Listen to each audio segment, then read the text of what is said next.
Buenas tardes. No me gusta estar mucho tiempo sentado. De hecho, vengo de estar sentado, entonces realmente es un poco pesado.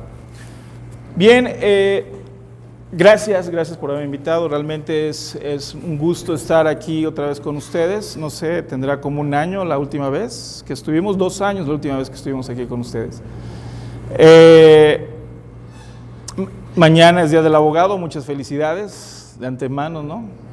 Por nuestra labor diaria, ¿no? Nuestra jornada tan exhaustiva, litigar con el cliente, con la contraparte, con la autoridad jurisdiccional, en fin. Entonces, nuestra dinámica es muy intensa. Hoy les voy a hablar, el tema de hoy es acerca del informe con justificación.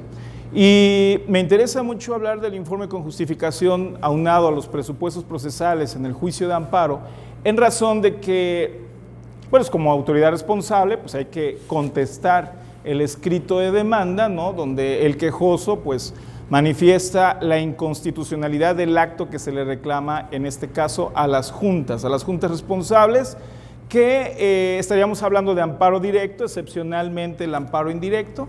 Básicamente se impugnan o generalmente se impugnan los laudos como acto reclamado.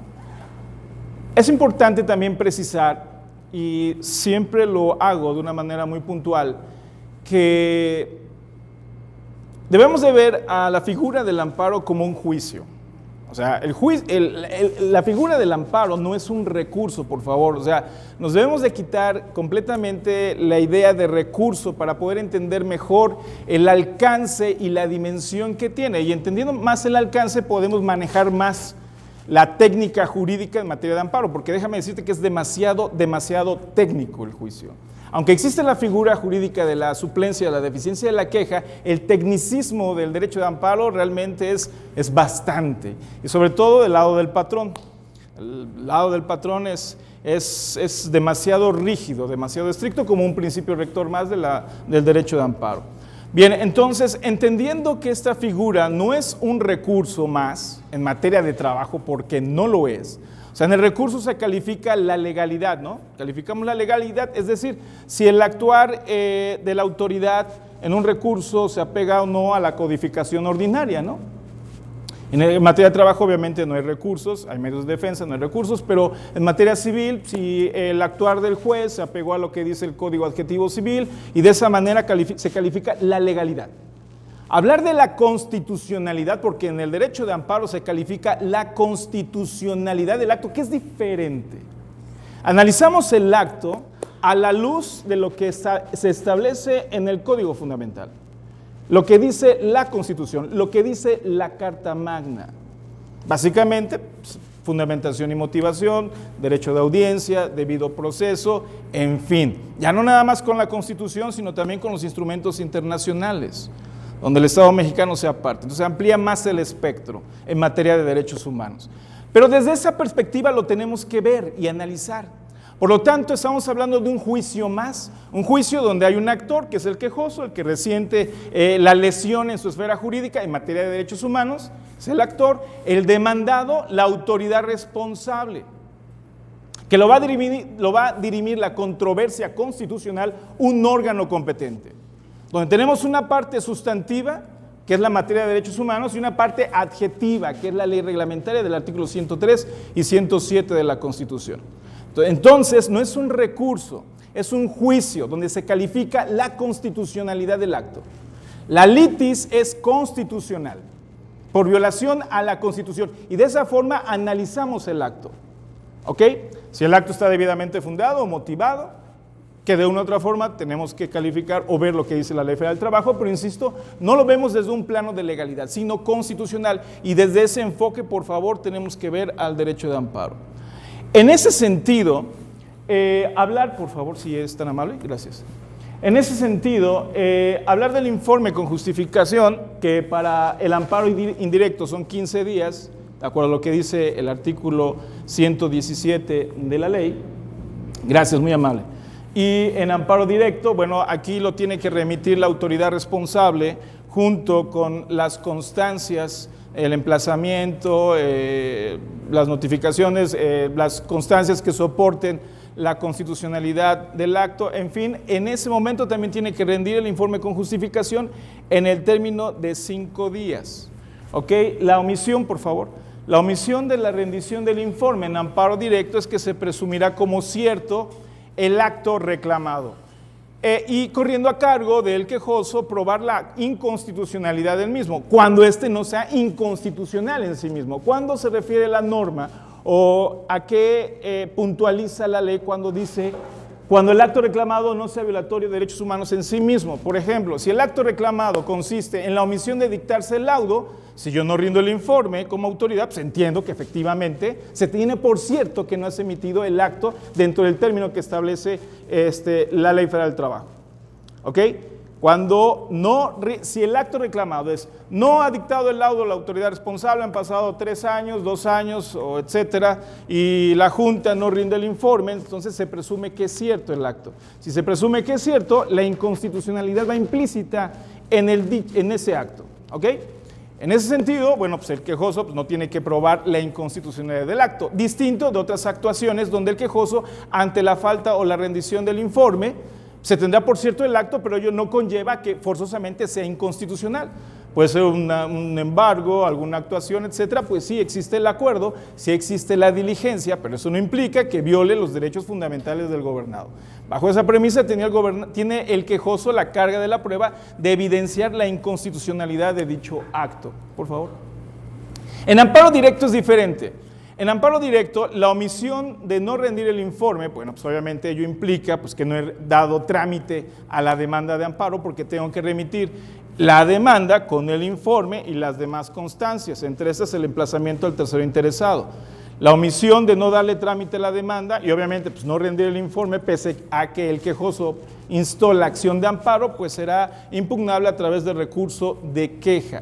Recurso de queja que si de resultar fundado, pues se le requerirá a la autoridad responsable, oye, ¿qué pasó? Envíame las constancias, ¿de acuerdo? Normalmente no llegamos hasta ese punto cuando se le solicita a la autoridad responsable el informe derivado de la queja interpuesta contra el no darle trámite a la demanda de amparo. Cuando llega el informe que tiene que rendir, la autoridad se le notifica, la Junta en este caso pues inmediatamente revisa y envía en consecuencia las constancias. ¿Y qué va a pasar con la queja? Pues se va a declarar sin materia. Por favor. Puntualizaba yo hace un momento que es un juicio donde hay un actor, hay un demandado. La rendición del informe en el juicio de amparo es la contestación a la demanda. La rendición del informe con justificación es la contestación a la demanda de amparo. ¿Ok? Como toda contestación, bueno, tengo que, como autoridad, justificar el por qué ese acto no violenta los derechos fundamentales del gobernado, por qué ese acto atiende o respeta lo que dice el Código Fundamental. Por favor. ¿Cómo te llamas, perdón? Ángel. Gracias, Ángel.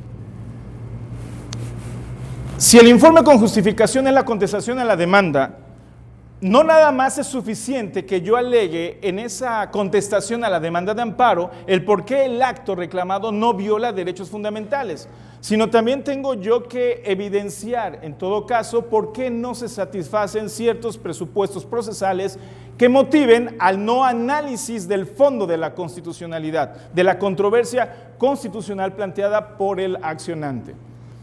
¿Ok?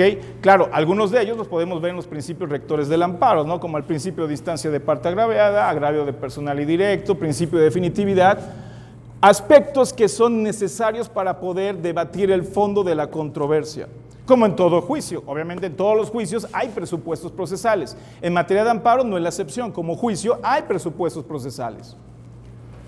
Estos presupuestos procesales descansan en las causales de improcedencia. Las causales de improcedencia son fundamentales, que la autoridad responsable, si las advierte, tiene que hacerlas valer. Ahora, para ello es importante que conozcamos las diversas hipótesis que prevé el artículo 61 de la Ley de Amparo para decir, oye, se actualiza una hipótesis de improcedencia. Las causales de improcedencia, algunas son muy, el hilo que las define o la línea divisoria entre una hipótesis y otra es muy fina. ¿Ok? Que también tendríamos que descansar en un punto cuál debe de primar sobre otra. Son 23 hipótesis de improcedencia, 23 supuestos, bueno, 22 formal y la 23ª remite a cualquier otra establecida en la ley. Por lo tanto, las causales de improcedencia previstas en el artículo 61 no son limitativas, sino enunciativas. Enunciativas. Podemos hablar de diversas hipótesis de improcedencia, obviamente, ¿no? Pero yo quisiera destacar una en particular. Por favor, Ángel. El artículo 61, les decía yo, que habla de las hipótesis de improcedencia, dice que el juicio de amparo es improcedente contra resoluciones dictadas en los juicios de amparo o en ejecución de las mismas. Como todo juicio que termina en una sentencia, en un fallo, ese fallo puede ser absolutorio o bien condenatorio. Como en toda sentencia, si se condena, en el juicio de amparo, si se condena, estamos hablando de que se concede la protección de la justicia federal porque el acto reclamado viola la esfera, porque el laudo que dicta la Junta viola la esfera jurídica del gobernado, sea patrón, sea trabajador. ¿Ok? Ahora, si se condena, obviamente que necesitamos una etapa de ejecución para materializar la condena, definitivamente. Necesitamos la etapa de ejecución para materializar la condena. En esa etapa de ejecución, para poder archivar el juicio de amparo, de oficio tiene que calificar que el derecho fundamental violentado al gobernado quede total y absolutamente reparado. Total y absolutamente reparado. No se puede archivar ningún juicio de amparo hasta que sea restituido el gobernado, el trabajador o el patrón en su esfera jurídica en materia de derechos humanos. En la ejecución de una sentencia de amparo tenemos diversas actuaciones. Dice la causa de improcedencia que el juicio de amparo será improcedente contra resoluciones dictadas en el juicio o en la etapa de ejecución. Dentro del juicio, esta figura de amparo es improcedente porque pues, tenemos recursos dentro de la ley de amparo para impugnar ciertas actuaciones. En la etapa de la ejecución de la sentencia de amparo, obviamente hay actuaciones, hay acuerdos de trámite encaminados a materializar esa reparación por parte de la autoridad del derecho humano. Sin embargo, también existe el nuevo acto de la autoridad de la Junta, el nuevo acto que tiene que emitir la autoridad, el nuevo laudo, con el cual estará pretendiendo dar cumplimiento a la sentencia amparadora. Y es una actuación dentro o en la etapa de ejecución de una sentencia de amparo. Ahora, esta actuación, aunque la emite la autoridad responsable, por el simple hecho de entrar en la etapa de ejecución, también puede dar lugar a la improcedencia del juicio de amparo. Por favor, Ángel. Si en el juicio de amparo se establece que se violentaron los derechos fundamentales porque no se tomaron en cuenta las pruebas A, B y C, y en razón de ello es que concedo el amparo al quejoso, la autoridad en el laudo, la autoridad responsable a la hora de dictar el nuevo laudo, analiza y toma en cuenta las pruebas A, B y C. Si yo promuevo un juicio de amparo contra esa determinación porque considero que indebidamente la autoridad tomó en cuenta esas pruebas, evidentemente será que la nueva acción de amparo será improcedente por la simple y sencilla razón de que la Junta no tuvo libertad de jurisdicción o libertad de decisión para poder tomar en cuenta esos medios de convicción. Es decir, se le constriñó a la autoridad a que tuviera que dictar ese nuevo laudo tomando en cuenta esas pruebas. Por esa razón sería improcedente el nuevo juicio de amparo. No obstante ello, sí puede proceder un nuevo juicio con la condicionante de que en ese nuevo juicio, si tú lo que combates es aquello que enmarca la libertad de jurisdicción, da lugar a la procedencia.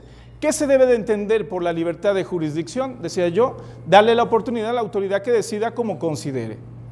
El valor que le imprima a esos medios de prueba, el valor que le otorgue, si son idóneos, si no son idóneos, eso ya depende de la autoridad, no se le constriñó. Entonces tenemos que diferenciar cuándo procede un nuevo juicio de amparo respecto de un nuevo laudo que se dicta en la etapa de ejecución, en la etapa de cumplimiento de una sentencia de amparo, y cuándo resulta improcedente el juicio de amparo.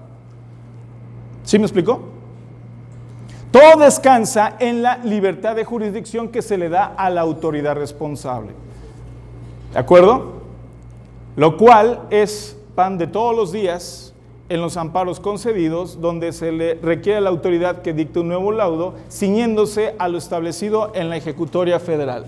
Cierto que a veces en las sentencias de amparo no somos muy claros o no nos damos muy bien a entender. Luego entre nosotros mismos nos estamos preguntando, ¿y aquí qué quisiste dar a entender? Porque no entiendo. Cuando nosotros nos leemos, pues igual, dice, pues está clarísimo, pero a veces resulta que no está tan claro para la autoridad. Y entonces entramos en ese conflicto. Pero estos aspectos de las causales de improcedencia, si bien son aspectos oficiosos, no tienen que descansar nada más en los litigantes, en las partes, para hacerlas valer ante la autoridad de amparo, sino también la Junta, como autoridad responsable, al contestar la demanda, en su informe con justificación, tiene que plantear las causales de improcedencia para evidenciar por qué no se satisface ese punto y, en consecuencia, el juicio de amparo sería improcedente. Como obligación de la autoridad responsable a la hora de rendir su informe con justificación. Debes de tomar en cuenta que cuando se rinde el informe con justificación se está fijando la litis constitucional en el juicio. Por eso es juicio, porque hay litis, decía yo. En los recursos no hay litis, en los juicios hay litis. Y en el juicio de amparo se fija con la rendición del informe acompañado del acto reclamado. Por esa razón, no debemos nada más de circunscribirnos o limitarnos a manifestar en el informe como autoridad responsable el por qué el acto no violenta derechos fundamentales, sino también establecer presupuestos procesales. Presupuestos procesales que, si no se satisfacen, insisto, no se puede analizar el fondo de la controversia. De oficio, y como una fatiga más por parte de la autoridad, insisto, es importante plantearlo.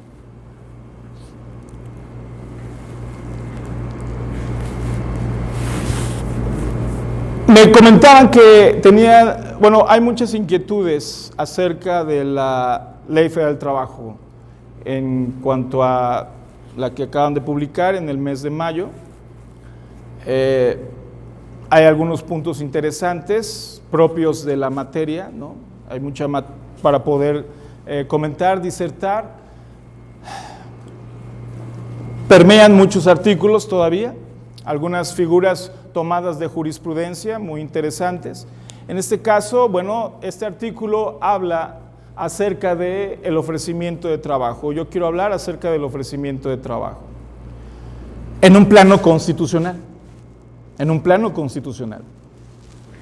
El ofrecimiento de trabajo es una figura procesal establecida vía jurisprudencia, ¿no? Durante décadas esta figura es aplicada, materializada en las audiencias de todos los días, Vemos en el desahogo de las audiencias el ofrecimiento de trabajo con el propósito de que si el trabajador pues miente y el patrón acredita los extremos de jornada, salario y categoría, pues entonces está ofrecido en buenos términos, y si está ofrecido en buenos términos el ofrecimiento de trabajo y tú, trabajador, no accedes a reingresar o volver a tu trabajo, pues entonces el alcance es revertir la carga de la prueba. Definitivamente es un beneficio procesal para el patrón. Beneficio procesal para el patrón establecido vía jurisprudencial, no normativo.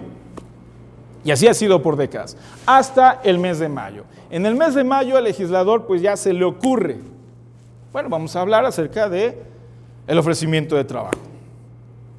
Nada más que ahora el ofrecimiento de trabajo, cuando hablemos de despido, bajo ninguna circunstancia va a revertir la carga de la prueba al patrón. O sea, el beneficio procesal, ¿dónde quedó? El beneficio procesal ahora, ¿dónde está? Esto frente a lo que manifiesta el trabajador, ¿no? Que desde la óptica del patrón, pues nunca se existió el despido, es mentira, es falso. Tan falso que te ofrezco el trabajo. Pero insisto, ahora ya no existe ese beneficio procesal.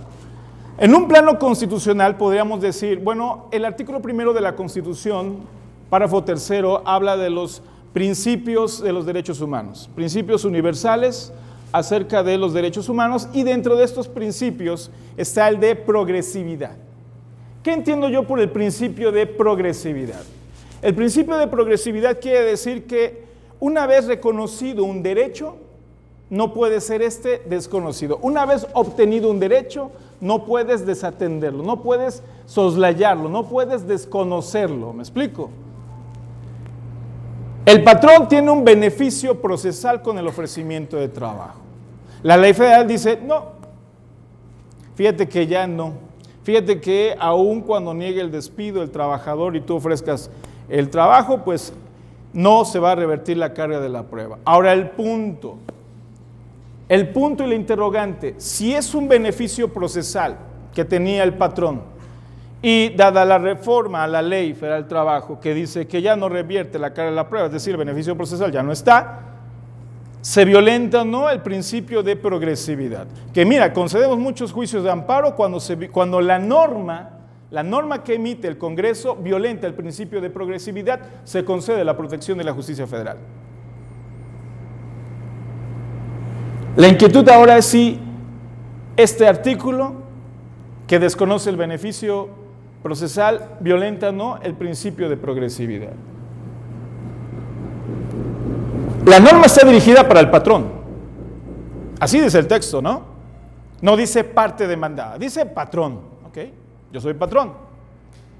Podríamos decir entonces que aun cuando yo no sea parte demandada en el juicio, porque ese beneficio procesal se tiene que materializar una vez establecida la acción, la contesto y estamos desahogando el juicio, entonces dentro del procedimiento es donde se tiene que realizar el ofrecimiento de trabajo, donde se da el beneficio procesal.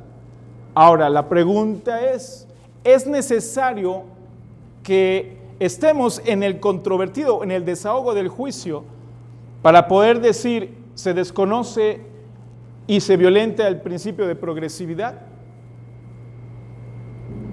Porque si esto es así, dada la entrada de la norma, todos aquellos que se rijan por esa ley, es decir, que demanden a partir de mayo o con posterioridad al mes de mayo, pues no se les desconoce ningún beneficio, porque para cuando tú eres demandado, la norma vigente es la Ley Federal del Trabajo establecida o publicada en el mes de mayo. ¿Me explico? O bien establecer que por el simple hecho de que la norma está dirigida a ti como patrón, por el simple hecho de ser patrón, aunque no sea yo demandado en un juicio, para cuando lo sea, por el carácter que tengo, se debe de respetar ese beneficio procesal dentro del juicio, porque de lo contrario estarías violentando el principio de progresividad. ¿Sí me explico? De ahí el punto de reflexión por parte de ustedes, que en todo caso se tendría que plantear, insisto, cuando se concrete en este caso el acto de aplicación ya como parte demandada. Sí, porque digo, como norma autoaplicativa, pues no, ¿verdad? Porque eso ya pasó. Sería como una norma heteroaplicativa, entendiendo la norma heteroaplicativa a toda aquella que afecta a partir de que se te aplica la ley. En ese momento empieza a lesionar tu esfera jurídica y estarás en condiciones de impugnarla. En amparo directo y se impugna la inconstitucionalidad de la ley a través de los conceptos de violación, porque si es como acto reclamado estaríamos hablando de amparo indirecto. Amparo directo, el acto reclamado es el laudo.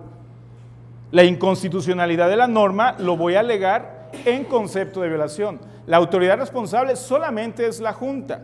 En amparo indirecto, el acto reclamado es la ley y la autoridad responsable el Congreso.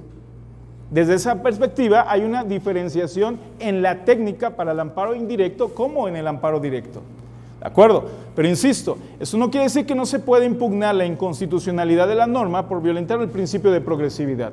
Pero vuelvo a repetir también, es un punto de reflexión que tú tienes que realizar si esa violación tiene que darse forzosamente dentro del procedimiento o por el simple hecho de que yo sea patrón. Porque partiendo de ello será que si se viola el principio de progresividad o no. ¿Sí me explico? Aspectos, todo este tipo de aspectos, insisto, son situaciones que se tienen que manifestar por parte de los involucrados en un controvertido en materia constitucional y la autoridad responsable a través del informe con justificación, vuelvo a repetir, que es la contestación a la demanda, no solamente debe de manifestar el por qué el acto que de ella se reclama, el laudo, no viola la esfera jurídica del gobernador, sino también los presupuestos procesales. Presupuestos procesales que advertimos de manera notoria e indudable en las causales de improcedencia, pero si no conocemos las causales de improcedencia es como también, ¿cómo puedo manejar los derechos humanos si no los conozco? ¿Cómo puedo utilizar el pintarrón si no sé escribir? Si no conozco los derechos humanos, no puedo manejar la materia. Si no conozco las causales de improcedencia, no puedo hacerlas valer en el informe con justificación.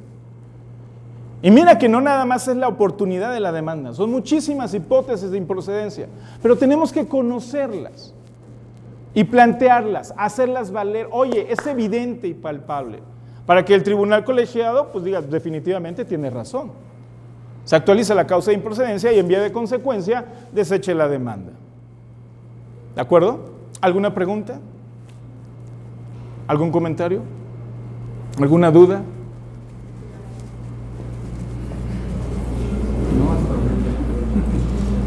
¿Entendido?